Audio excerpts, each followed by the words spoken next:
설교 잘하고 싶어서 고민 많이 되지요. 우리 함께 나누어요.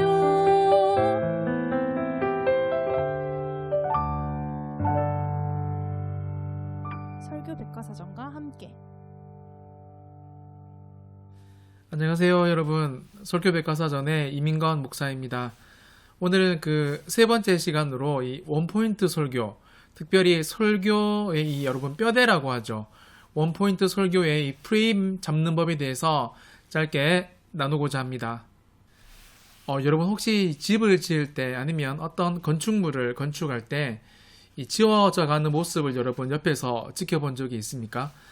저는 한 10년 전쯤에 저희 부모님이 시골집을 허무시고 조립식 주택으로 이 짓는 모습을 옆에서 지켜본 적이 있어요. 그리고 그 건축업자 아저씨가 손에 들고 계셨던 그 종이를 본 적이 있습니다. 이 설계, 건축 도면이었죠. 매번 집을 지으시니까 이 감각적으로 집을 짓는 줄 알았는데 여러분 그게 아니었습니다. 매우 정확한 도면이 있었습니다. 여러분 그리고 그것대로 이 건축업계에서 쓰시는 용어인데요. 여러분 이 공구리 작업을 했습니다. 땅을 고르고 그 위에 시멘트 작업을 했죠. 계획대로 정확하게 준비된 설계도대로 이행하고 계셨습니다. 여러분 뿐만 아니죠. 요리의 대가 백종원 씨도 그만의 정확한 레시피가 있습니다. 여러분 이것대로 요리하면 100점짜리 요리는 아니어도 80점 이상은 맞을 수 있는 요리가 가능해진다는 거죠. 사랑하는 여러분, 저는 한편의 설교를 그리고 그 설교의 뼈대가 되는 설교문을 저는 건축의 건축 도면 또는 음식의 레시피라고 말씀드리고 싶어요. 다시 말해 여러분, 생각나는 대로 당시 느낌대로 설교를 준비하는 것이 아니다라는 것을 말씀드리고 싶다는 거예요. 그럼에도 불구하고 참으로 여러분 안타까운 것은 신대원을 졸업하고 목사가 되었는데도 불구하고 자신만의 분명한 이 설교 뼈대에 계획된 프레임을 가지고 설교를 쓰고 설교를 하시는 분이 생각만큼 없다, 드물다라는 것입니다. 여러분 이런 상황이 계속될 때 청중들은 설교를 하는 전도사님과 목사님들이 하는 설교가 무슨 말인지 못 알아듣게 돼요. 특별히 청중이 느낄 때 이 설교자의 설교로 인해 받은 감동이나 은혜의 편차가 매우 크게 느껴지는 것은 거의 대부분 이 설교의 프레임, 이 설교의 뼈대가 없을 때 일어나는 현상입니다. 그래서 오늘 저는 저만의 특별히 청중들이 가장 이해하기 쉬운 설교 방법 중에서 이 원포인트 설교 작성법에 대해서 여러분과 나누고자 합니다. 사실 설교문을 작성함에 있어서 제가 말씀드리는 방법이 100점이다, 이것만이 해답이다 라고 절대 말씀드릴 수는 없습니다. 왜냐하면 여러분 설교라는 것은 본문의 장르, 본문, 또 배경, 주회, 설교자의 결, 설교를 듣는 대상 등 수많은 것들을 고려해야 하기 때문에 그렇습니다. 여러분 일단 이번 시간의 핵심은 이 원포인트 설교 작성법이기 때문에 거기에만 집중해서 한번 설명을 드리겠습니다. 여러분 이 원포인트 설교 작성법은 말 그대로 포인트를, 설교의 메인 아이디어를 딱 하나만 가지고 설교하는 것입니다. 당연히 3대지 설교나 일반적인 이 주제 설교보다는 훨씬 더 청중이 쉽게 이해할 수 있을 겁니다. 단 여러분 원포인트 설교라고 해도 정확한 프레임, 잘 정리된 내용이 없으면 이 허공에다 메아리 치는 것밖에 되지 않습니다. 첫째, 여러분의 설교를 여러분 스스로가 딱 한 문장으로 정리할 수 있어야 합니다. 예를 들어서 이 창세기 6장 1절에서 8절 말씀을 설교 본문으로 한다면 저 같으면요, 그러나 여호와께 은혜를 입은 사람, 아니면 홍수를 입은 사람과 은혜를 입은 사람들, 이렇게 한 문장으로 설교자가 스스로 자신의 설교를 보고 요약할 수 있어야 한다라는 겁니다. 한 문장으로요. 이해되시죠? 국어사전에 여러분 문장이란 단어 쳐보시면 이렇게 나옵니다. 문장, 생각이나 감정을 말과 글로 표현할 때 완결된 내용을 나타내는 최소의 단위. 여러분, 그리고 이 문장을 설교 전체에 최소 3번에서 5번 정도는 반복해서 사용해야 합니다.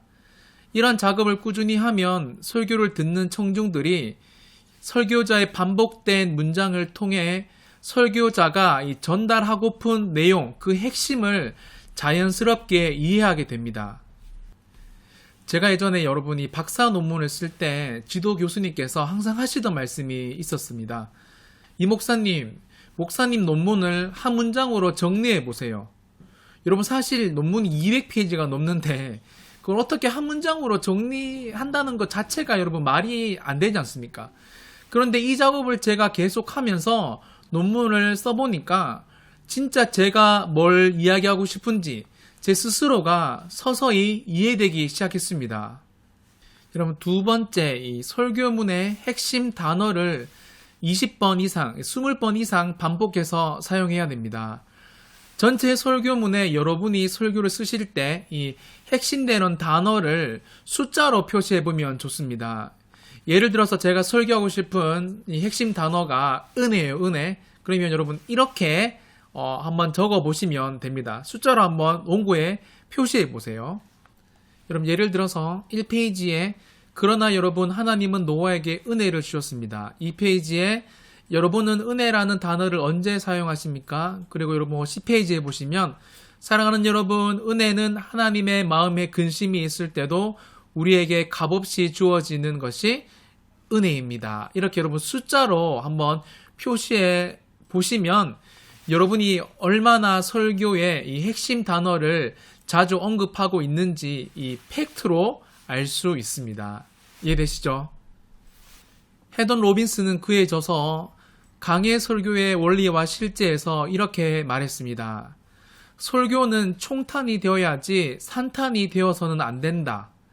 무슨 말이냐면 쉽게 말해 한 발 정확하게 제대로 쏴야지 약하게 흩어져서 포격하면 안 된다라는 말을 그는 했어요. 세 번째, 자신만의 틀, 이 설교의 틀, 설교 프레임에 위에서 언급한 2가지를 여러분 적용해 보시기 바랍니다. 사실 설교 프레임만 가지고도 사실 몇 시간을 이렇게 나눠야 하는데요. 오늘은 매우 간단하게 살펴보겠습니다. 저는 여러분이 5가지를 가지고 설교의 틀, 설교의 프레임을 만들어서 원포인트 설교를 합니다. 여러분, 이게 제가 5단계로 하는 실제 설교 원고입니다. 이렇게 2단계 라우리의 평행 깨기가 들어가고요. 또 3단계는 문제 해결 단계에서는 설교, 성경 해석, 배경, 주의, 문법적 접근 이런 것들을 하고요. 뒤에서 말씀드리지만 자간하고 포인트도 저는 이렇게 해서 씁니다.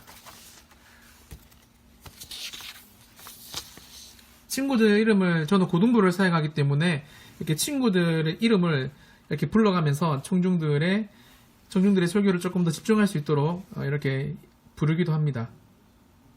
저는 이렇게 큰 5가지 프레임의 각 요소마다 저만의 필수 요소를 첨가시켰습니다.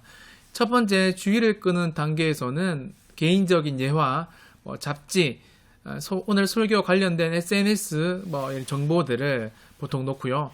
두 번째, 이 문제 제기에서는 요진 라우리의 평행 깨기를 사용해서 청중들이 예상하는 이 설교와 완전히 다른 이야기를 이제 청중들한테 주면서 호기심을 자극합니다. 이 부분에 대해서 제가 다음에 조금 더 구체적으로 다뤄드리겠습니다. 세 번째, 문제 해결 단계에서는 성경, 배경, 해석, 주해, 특별히 핵심 단어들을 문법적으로 풀어갑니다. 다양한 관점으로 해석을 한번 해보죠. 네 번째 단계, 구체화 단계에서는 여러분만의 인사이트, 그러니까 저만 인사이트죠. 그리고 성경 저자가 말하고 있는 성경의 의도성, 오늘 본문을 통해 성령님이 어떤 것들을 조명하시는지, 그리고 참고로 저는 이 구체화 단계에서는 유명한 신학자나 설교자들의 이야기, 그리고 이 설교와 관계된 사회에 저명하고 권위 있는 분들의 명언을 하나씩은 꼭 가지고 와서 제 설교의 명분을 더합니다. 이렇게 하면 여러분이 우리가 얼마나 설교를 연구했는지 총중들도 느낄 수 있게 되죠. 마지막 5번째는 이 행동으로 이끄는 단계인데요. 저는 본문이 구약이면 이 신약에서 오늘 본문의 내용과 인물을 어떻게 해석하고 있는지 한번 찾아보고요. 반대로 오늘 본문이 신약이면 구약에서 이 본문을 가지고 이 인물들을 가지고 어떻게 바라보고 해석하는지 한번 접목시켜 봅니다. 그리고 메인 주제와 관련된 에피소드를 뭐 구글이나 네이버, 유튜브에 검색해서 이런 상황 가운데 살아냈던 실제적인 경험들을 설교에 넣어요. 사실 여러분이 10분 동안 다 말할 수 없는 방대한 주제이기도 합니다. 여러분 오늘 시간을 마무리합니다. 여러분만의 이 틀이 있다는 것은, 프레임이 있다는 것은 여러분만의 설교 철학이 있다는 말이 됩니다. 여러분 붕어빵도 뭐 호두과자도 계란빵도 틀이 있으니까 제 몫을 감당하잖아요. 그리고 여러분만의 틀이 생기면 여러분 설교가 쉬워져요. 여행 갈 때 정해진 계획표가 있다는 것과 마찬가지입니다. 목표 없이 여러분 이렇게 헤매이지 않습니다. 아참, 제가 여러분이 설교문을 쓰는 팁을 몇 가지 알려드릴게요. 원고 쓰는 법인데요. 보통 이 30대에서 50대 설교자들은 자간 200 그리고 포인트 11포인트가 가장 잘 보인대요. 읽기도 편하고요. 이렇게 쓰면 A4 용지로 한 10장 정도 나오는데요. 보통 사람이 읽으면 한 25분에서 30분 사이가 되고요. 저는 매번 27분에서 28분으로 설교가 딱 마치게 됩니다. 그리고 여러분이 웃어야 하는 부분, 또 감정을 실어야 하는 부분, 강하게 말해야 하는 부분들은 포즈라고 하죠. 또 잠시 설교를 중지해야 하는 부분들은 여러분 별표를 여러분이 색깔을 입혀서 표시해 두시면 더 좋습니다. 여러분 3번째 시간 어떻게 도움이 되셨습니까? 우리의 설교가 여러분 나아지는 그날까지 함께 화이팅 했으면 좋겠습니다. 행복한 한 주 보내시기 바랍니다. 안녕히 계세요.